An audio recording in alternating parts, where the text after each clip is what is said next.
ان کے ہاتھ اور پاؤں میں میخیں ٹھوک دیتا، سینے پر سیل رکھ دیتا، دھوپ میں پڑے رہتے ہیں، بڑی تکلیفیں دی جاتی۔ فرعون کہتا کہ تو پلٹ جا، لیکن حضرت آسیہ رضی اللہ تعالی عنہ کہتی کہ نہیں، میں کبھی بھی اسلام سے پلٹ نہیں سکتی، تم چاہے جو کرنا ہے کر لو، میں نے اسلام کو قبول کر لیا ہے۔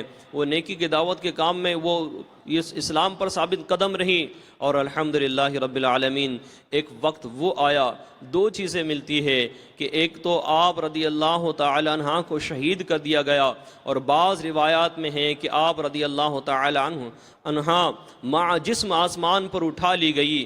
اللہ عز و جل کی ان پر رحمت ہو اور ان کے صدقے ہماری مغفرت ہو۔ میٹھے میٹھے اسلامی بھائیوں اور اسلامی بہنوں، کفر و طغیان کی طاغوتی قوتوں کے سامنے کلمہ حق کہہ کر حق کا پرچم لہرانا معمولی بات نہیں، بڑے دل گردے یعنی ہمت و حوصلے کا کام ہے۔ تاریخ اس امر کے شاہد ہے کہ جب بھی کسی مرد حق نے انسانیت کی ہدایت اور فلاح و بہبود کے لیے اس امر کا بیڑا اٹھایا، تو باطل کی وہ پرسوش قوتیں جو تخت تاج کے مالک تھی، زمانے میں بڑی اقتدار پر تھی، ہاتھوں میں بڑی بڑی قوتیں تھی، مال و دولت جن کے گھر کی باندھی سمجھی جاتی تھی، طاقت و قوت کے نشے میں مخمور ہو کر ان سے اس کی مخالفت پر کمر بستہ ہو گئی، اور طرح طرح کی اذیتیں اور مصیبتیں میں مبتلا کر کے اسے راہ حق سے گمراہ کرنے کی پرزور کوشش کرنے لگیں۔ کبھی بھڑکتی ہوئی آگ میں ڈالا گیا، تو کبھی کھولتے ہوئے تیل میں ڈال کر بھون ڈالا گیا، کبھی جسم کو آرے سے چیر کر دو ٹکڑے کر دیا گیا۔ اس کے علاوہ ایسے ایسے جور و ستم کیے گئے کہ پہاڑ بھی ہوتے تو وحشت زدہ ہو جاتے، مگر بقول صدر اللہ فاضل حضرت علامہ مفتی سید محمد نعیم الدین مراد آبادی علی رحمۃ اللہ الہادی کہ طالب رضائے حق مولا عز و جل کی مرضی پر فدا ہوتا ہے، اسی میں اس کے دل کا چین اور اس کی حقیقی تسلی ہے۔ کبھی وحشت اور پریشانی اس کے پاس نہیں پھٹکتی، کبھی اس مصیبت عظمیٰ سے خلاصی اور رہائی کے لیے وہ دعا نہیں کرتا، انتظار کی ساعتیں شوق کے ساتھ گزارتا ہے اور اچھے وقت کا انتظار کر لیتا ہے۔ اس طرح کے کئی ہے، دیکھیں تو صحیح حضرت آسیہ رضی اللہ تعالی عنہ کی قربانی دیکھیں، ان کی یہاں ایک کام کرنے والی تھی، فرعون کی بیٹی کی کنگھی کرنے والی عورت تھی، فرعون کے اس گھر میں اس بندی نے بھی ایمان لایا تھا۔ جب فرعون کو پتہ چلا تو اس نے اس کام والی کو بلا لیا اور اس کے بچوں سمیت بلا لیا، تیل گرم کرنے کا حکم دیا، کڑھائی جمی ہوئی ہے، تیل کھول رہا ہے، آپ اس ایمان والی خاتون کے ایک ایک بچے کو تیل میں ڈالتا رہا، وہ جل کر انتقال ہوتے رہے، شہید ہوتے رہے۔ جب دودھ پیتے بچے کی باری آئی تو ماں نے اس کو دیکھا، کلیجہ منہ میں آ گیا، ڈگمگانے لگی، لیکن اللہ تعالی عز و جل نے اس چھوٹے سے بچے کو قوت گویائی عطا کر دی، بولنے کی طاقت عطا کر دی، کہہ اٹھا امی ڈرو نہیں، اللہ کے دین پر ثابت قدم رہو۔ کچھ یوں مدنی پھول اس چھوٹے سے بچے نے عطا کر دیے، پھر اس بچے کو کڑائی میں بھی ڈال دیا گیا، انہیں شہید کر دیا گیا، اور اس نیک خاتون کو بھی شہید کر دیا گیا۔ یہ ذرا بھی نہیں ہٹائے، اپنے قدم ہٹا نہ سکے۔ اے اسلامی بہنوں، آؤ تم بھی نیت کرو، اے موجود اسلامی بھائی تم بھی نیت کرو کہ نیکی کی دعوت کے کام کے لیے ہمارے اسلاف نے اتنی بڑی بڑی قربانیاں دی ہیں، ہم نے پیچھے نہیں رہنا چاہیے، ہم نے بھی آگے آگے رہنا چاہیے۔ انہوں نے اپنے مال کو نہیں دیکھا، انہوں نے اپنے کاروبار کو نہیں دیکھا، انہوں نے اپنی اولاد کو نہیں دیکھا، دین اسلام کے لیے نکل پڑے، چل پڑے ہیں۔ آج بھی ضرورت ہے اسلام کو۔ اے یہاں اسلامی بھائی، موجود اسلامی بھائیوں، آؤ، دین کو ہماری ضرورت ہے، اسلام کو ہماری ضرورت ہے کہ ہم مسجد جاتے نیکی کی دعوت دے۔ مسلمان اخلاقی حوالے سے تباہ ہو چکا، نہ اسے علم دین ہے نہ اسے علم دنیا ہے، دونوں جہاں سے یہ ٹوٹ چکا ہے، بے راہ روی کا شکار ہوتا چلا جا رہا ہے، نشے کی عادتوں میں مبتلا ہوتا چلا جا رہا ہے۔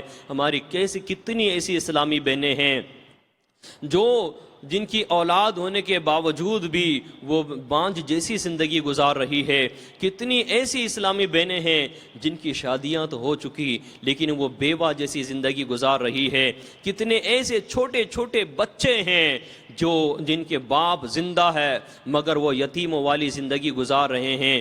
کیا ہمارا کام نہیں ہے؟ وہ ہماری بہنیں نہیں ہیں؟ کیا ہماری قوم کے چھوٹے چھوٹے بچے نہیں ہیں؟ کیا ہم ان کی خدمت کا ذمہ داری ہماری نہیں ہے؟ ہمیں ضرور ان کی خدمت کرنا چاہیے۔ اے بھائی، اگر ہماری سگی بہن کا گھر اجڑ جاتا ہے، ہماری آنکھوں سے آنسو رواں ہو جاتے ہیں، اس اسلامی بہن کی طرف کون توجہ دے گا جس کا شوہر نشے کی عادت میں دھت ہے، جگہ گلی گلی بھٹک رہا ہے، شراب کا عادی بن چکا ہے، ہیروئن کا عادی بن چکا ہے، چرس کا عادی بن چکا ہے، مختلف چیزوں کا عادی بن چکا ہے، اپنا دین بھی برباد کر رہا ہے، اپنی آخرت بھی برباد کر رہا ہے، اسے نیکی کی دعوت دے کر راہ حق پر کون لائے گا؟ ان چھوٹے چھوٹے بچوں کی ننھی منی صورتیں دیکھ کر بھی کیا ہمیں ان پر ترس نہیں آتا کہ ہم اپنے بچوں کو اتنا پیار سے گود میں اٹھا لیتے ہیں، لیکن وہ بچے باپ کے پیار سے محروم ہیں، انہیں باپ کا پیار دلانا ہے۔ آؤ اے اسلامی بھائیوں، آپ بھی ہمت کرو، اور مدنی چینل کے ذریعے اور انٹرنیٹ کے ذریعے مجھے سننے والی اسلامی بہنوں، آؤ ہم بھی نیت کریں، ایک عزم کریں، ایک ارادہ کریں کہ نیکی کی دعوت کے لیے ہم آگے بڑھیں،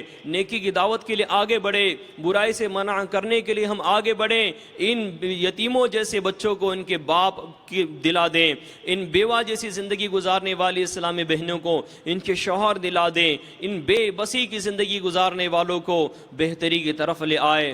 ہاں، یہ ہو سکتا ہے، فقط ہماری ضرورت ہے۔ ایک گھر میں بیٹھ کر سننے والی اسلامی بہنوں، تمہارا کام یہ ہے کہ تم اپنے شوہروں سے کہو کہ تم تو ہمارے لیے کام کر رہے ہو، لیکن ہماری بہنیں کئی ایسی ہیں جن کے گھر اجڑ چکے ہیں، جاؤ تم بھی مدنی قافلے میں جاؤ اور جا کر ان بہنوں کے گھر بسانے کے لیے کوششیں کرو۔ اے اسلامی بھائیوں، تم بھی اٹھو، نیکی کی دعوت کے کام کو آگے بڑھا لو۔ آؤ، یہ امت تباہ ہو رہی ہے، برباد ہو رہی ہے، اسے بچانے کے لیے آگے بڑھے۔ اے خاصان رسول، وقت دعا ہے، امت پہ تیری آ کے عجب وقت پڑا ہے، جو دین بڑی شان سے نکلا تھا وطن سے، پردیس میں وہ آج غریب الغربا ہے، وہ دین ہوئی بزم جہاں جس سے فروزہ، آج اس کی مجالس میں نہ بتی نہ دیا ہے۔ اے میٹھے میٹھے اسلامی بھائیوں، آؤ مدنی قافلے کے مسافر بنے، آؤ گھر گھر جا کر مسجد جا کر نیکی کی دعوت ہم دیں تاکہ امت مسلمہ کا بھلا ہو جائے۔ میرے آقا تاجدار انبیاء صلی اللہ تعالی علیہ وآلہ وسلم اس امت سے بہت محبت فرماتے ہیں۔ اس اتنی محبت کرنے والی امت کا کتنی محبت کرتے ہیں اندازہ تو لگائیے۔ جب حضور صلی اللہ علیہ وسلم پیدا ہوئے، اس امت کے لیے دعا کی ہے، غار حرا میں گئے ہیں، ان دعاؤں میں اس امت کو یاد رکھا ہے۔ آپ جہاں کے معراج کی رات بھی اس امت کو آقا کریم صلی اللہ علیہ وسلم نے یاد رکھا ہے۔ جب قبر انور میں رکھا گیا، وہاں بھی کسی عاشق رسول نے دیکھا لمحہ پاک ہل رہے تھے، اس امت کے لیے دعا ہو رہی تھی۔ دیکھو تو صحیح، مدنی محبوب صلی اللہ علیہ وآلہ وسلم نے اس امت کے لیے کتنی دعائیں کی ہے، اور اس امت کا آج حال کتنا برا ہو چکا ہے۔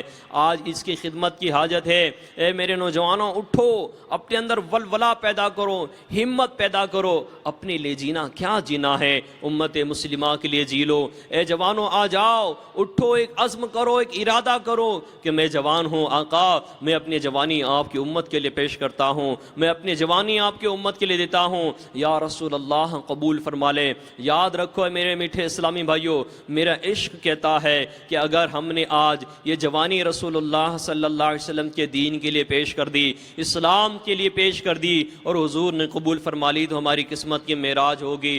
حضور صلی اللہ تعالی علیہ وآلہ وسلم پر آج اس جوانی کو قربان کر دو۔